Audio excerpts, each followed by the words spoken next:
Bit of background, I've worked in housing and homelessness for over 10 years and I do it at a senior level.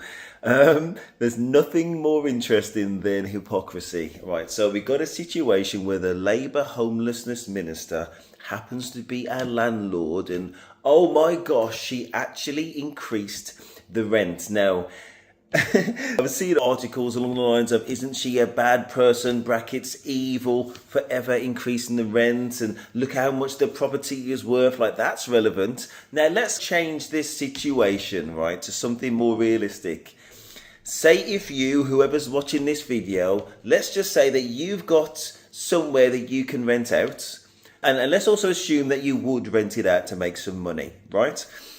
Most people are going to rent it out for, guess what, market rates. And if you're going to keep it at £100 instead of the market rate of £500, would you need a very good reason? It'd have to be friends or very close family, right?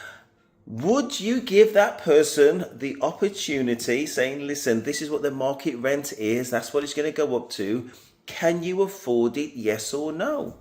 And then if they can, then it's happy days. You're getting your market rate. You're not selling it over. You're not selling it below. You're selling it at what their property's worth. And if they can afford it, then they will. And if they can't afford it, then the reality is they need to go somewhere else that they can afford. What I find most interesting is this holier than thou perspective that most people, including landlords, don't want the full price for their property. Of course. And bizarrely, one of the other comments is, well, obviously I can't be a Labour person now because the homeless minister is actually a landlord. Like, that makes sense. Like, most of the Tories haven't been landlords for years and they don't pay into vested interest. So you'll pay into that trickle down, the rich get richer, whilst the poor people pay proportionately more tax. But those same people can't have a Labour minister who's also a landlord who would do exactly the same thing that most people who are landlords do, which is charge market rent. But when Labour supporters get down on themselves in this self-righteous indignation, which means we are basically at war with ourselves on a principle of stupidity, handing victory to the other side on some bullshit. You know how long I've been waiting for this? Woo, I'm about to make a name for myself. Peace in Palestine. Wow, so the homeless minister has resigned. There's absolutely nothing illegal about what she's done to date. But I think the problem was, in terms of the Renters' Rights Bill, which is about to go through and become law, more or less everything that she's done, she wouldn't be able to do. So I guess she wouldn't be able to argue the law which is on our doorstep, having just done it herself a few weeks ago. Now, I'm kind of resisting doing a video on the Renters' Rights Bill.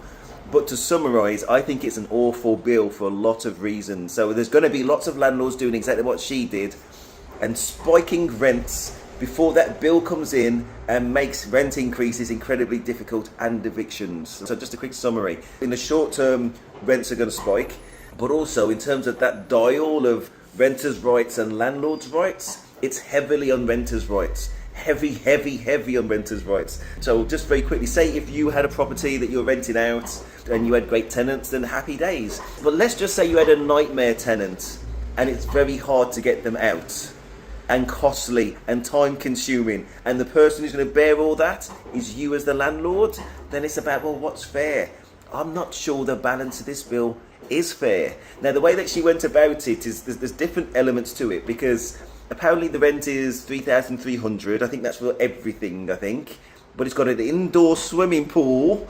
So, oh my gosh, say if there's like two tenants and they're paying, is it $1,600, which is like average rent, and they've got a swimming pool, then guess what? That is one of the cheapest places to rent in all of London. My gosh. Even at the new rent, still incredibly cheap. And if it's got a swimming pool, you don't think it's going to have parking and things like that? Oh my gosh. So even the new rent, cheap. And she was letting them go for whatever period of time at a cheaper rent. And that is what it is, right? But There's also question marks about, was she trying to sell it genuinely? Well, it was on the market, but some landlords use the excuse of trying to sell in order to get people out without having to go through the costly legal process. But she'd only just moved them in, so maybe she was trying to sell. There's a lot of questions, basically. But anyway, please like, subscribe. That is Steve, and I'm out.